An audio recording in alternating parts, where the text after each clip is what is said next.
والصلاة والسلام على من لا نبي بعده أما بعد. قال الله سبحانه وتعالى في كلامه القديم: أعوذ بالله من الشيطان الرجيم. الأخلاء يومئذ بعضهم لبعض عدو إلا المتقين. آمنا بالله صدق الله مولانا العظيم. சங்கைக்கும் மிகுந்த மரியாதைக்கும் உரித்தான மேலான பெரியவர்களே, பாசத்திற்குரிய சகோதரர்களே, அருமை நாயகம் ஸல்லல்லாஹு அலைஹி வஸல்லம் அவர்களின் நற்பாக்கியங்கள் நிறைந்த உம்மத்துமார்களே,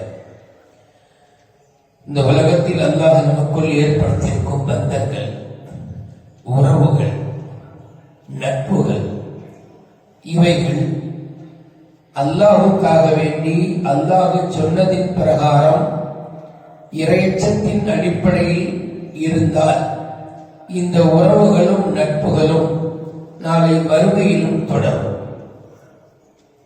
ஒருவேளை அல்லாஹ் நாட்டப்படி இந்த துனியாவிலே நமக்குள் அல்லாஹ் உண்டாக்கி தந்த அல்லது நாம் உண்டாக்கி கொண்ட, நமக்குள் அல்லாஹ் ஏற்படுத்திய அல்லது நாம் ஏற்படுத்தி கொண்ட அந்த நட்புகளுக்குள், உறவுகளுக்குள், பந்தங்களுக்குள் ஒரு பொய்மை இருக்குமேயானால், அல்லாஹுக்காக வேண்டி என்று இல்லாமல் உலக ஆதாய நோக்கத்திற்காக இருக்குமேயானால், இந்த பந்தங்களும் சொந்தங்களும் உறவுகளும் நட்புகளும் இந்த உலகோடு துண்டித்துவிடும். இந்த உலகம் முடித்த கையோடு அல்லது அவர் மரணித்த கையோடு அவர் மத்தியில் உண்டான உறவுகள் முறிந்துவிடும். ரப்புல் ஆலமீன் அல்லாஹ் குர்ஆன் ஷரீஃபிலே இன்று ஓதிய வசனத்தில் சொல்லுகிறார்: அல்-அகில்லாஹு யௌமஇதி பஅதுஹும் லிபஅதின் அதுவ்வுன்.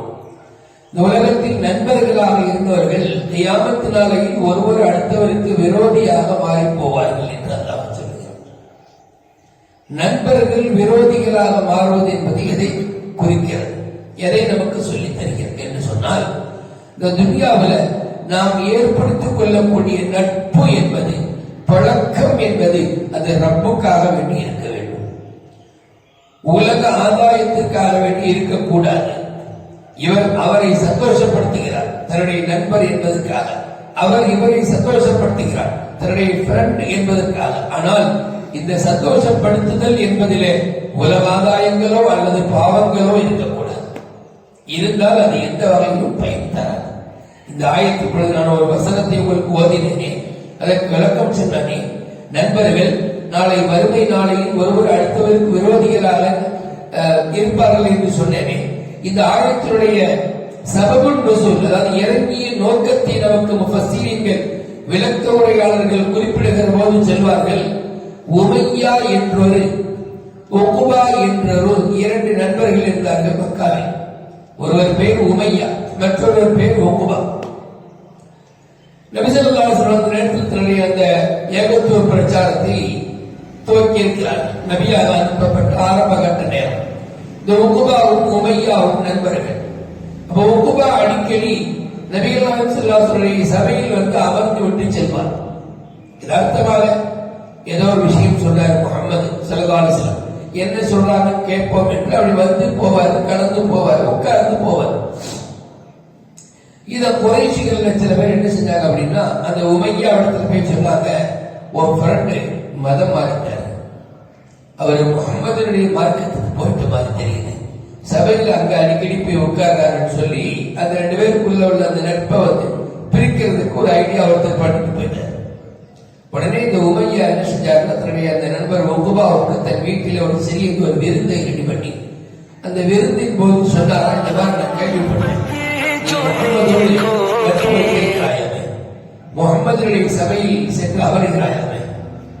இல்லை, அப்படிலாம் ஒண்ணும் இல்லை, சும்மாதான் போற, மற்றபடி எனக்கு அந்த மார்க்கத்தின் மீதோ அந்த கொள்கையின் மீதோ ஈடுபாடுலாம் ஒண்ணும் இல்லை.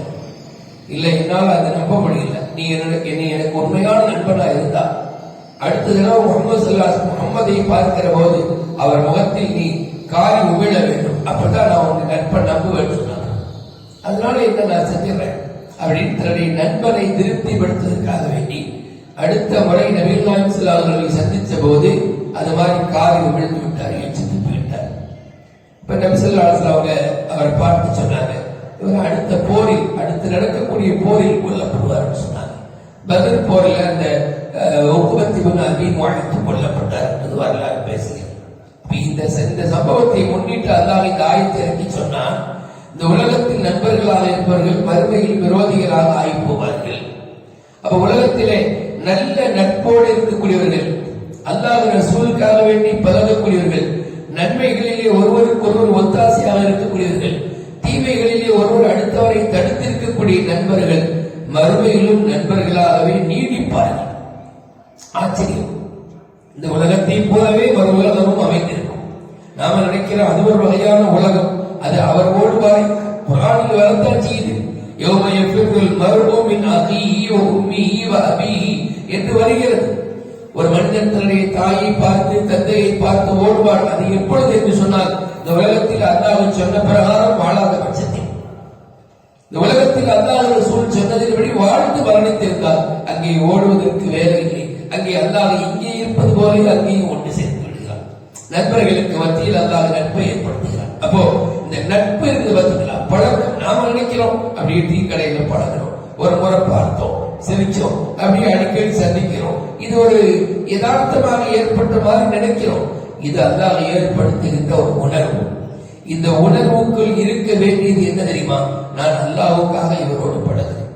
ஹதீஸ்ல வருதுங்க, மன் அஹப்ப லில்லாஹி, யார் அல்லாஹ்வுக்காக அடுத்தவரை பிரியம் கொள்வார். அந்த பிரியம் கொள்வதிலே கூட அல்லாஹ்வுக்காக என்று வந்தால், நான் சொன்னா நீங்க ஆச்சரியப்படுவீங்க. ஹதீஸ்ல வருது, கியாமத் நாளையில இந்த அல்லாஹ்வுக்காக முஹப்பத் கொண்ட ஆட்கள், அல்லாஹ்வுக்காக பழகிய ஆட்கள், அல்லாஹ்வுக்காக ஃப்ரெண்ட்ஷிப் வைத்துக் கொண்ட ஆட்கள் ஒரு தனி ஒரு மேடையில் அமர்ந்து வைக்கப்பட்டிருப்பார்கள். அவர்கள் அமர வைக்கப்பட்டிருப்பார்கள்.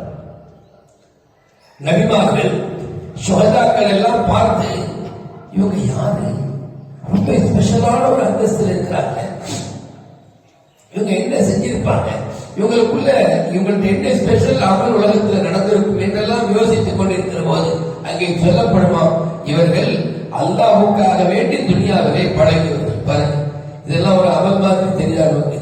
ஒரு நோம்பு தொழுகை மாதிரி ஒரு பெரிய அமல் இல்லை. அப்படியே சிரித்தாரு, பழகினாரு, அவங்களுக்குள்ள ஒரு ஃப்ரெண்ட்ஷிப் உண்டாச்சு. இதுல குறுக்க வந்தது உலக ஆதாயம் இல்ல, வேற எந்த கெட்ட நோக்கமும் இல்ல, நல்ல நோக்கம், அல்லாஹ்வுக்காக அவர் மீது முஹப்பத் வைக்கிறேன். அப்ப இது அடுத்த கட்டம் எப்படி தெரியுமா போகணும்? அல்லாஹ்வுக்காக பழகிறேன் என்பதில் என்ன வரணும்னு சொன்னா, இவர் நன்மையை செய்தால் அவருக்கும் நன்மையை கொண்டு ஞாபகப்படுத்த வேண்டும். அவர் தீமை செய்தால் அது இவருக்கு கண்ணுக்கு பட்டால் அதை தடுக்க வேண்டும். அதான் நல்ல நட்பு கிடையாது. சரி, நண்பர் செய்யறாப்பட அவரா திருந்திக்கிறோப்பட, இது இல்ல.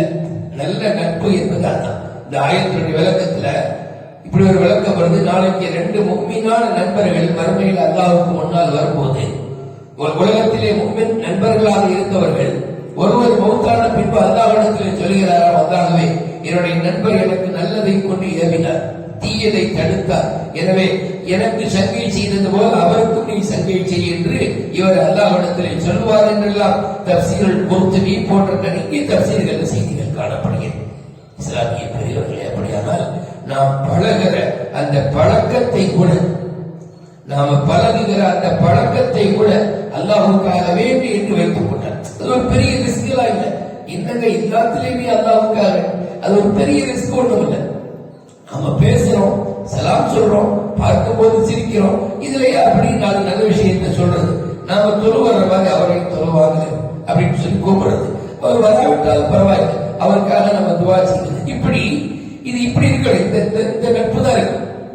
இந்த தொடர்பு இருக்கும் பொழுது இந்த தொடர்பு அப்படியே மறுமையில அது நண்பர்களாகவே இருப்பார்கள். ஒலியினால் ஆன ஒரு பெரிய மேடையில் அமர்ந்து இருப்பார்கள். அல்லாஹ் இந்த ஆயத்துல தான் சொல்றான், இல்லல் முத்தகீன்னு சொல்றாங்க. அப்படின்னு அர்த்தம், இறைச்சத்தோடு பழகிய நண்பர்கள் தவிர்த்து அவர்கள் ஒருத்தருக்கு ஒருத்தர் விரோதியாக இருக்க மாட்டாங்கன்னு அல்லாஹ் குறிப்பிடும். அப்போ வாருங்கள் பழகுவோம். அந்த பழக்கத்தில் அல்லாஹ்வுக்காக வேண்டி என்கிற ஒரு எண்ணத்தை உண்டாக்கிக் கொள்வோம். நல்ல விஷயங்களில் ஒருவர் அடுத்தவருக்கு சப்போர்ட்டாக இருப்போம். தீய விஷயங்களில் ஒருவர் அடுத்தவரை தடுத்து வாழ்வோம். இது நல்ல பழக்கம். ரப்புல் ஆலமீன் அல்லாஹ் நம்மை இந்த உலகத்திலேயும் நல்ல நண்பர்களாக வாழச் செய்வானாக.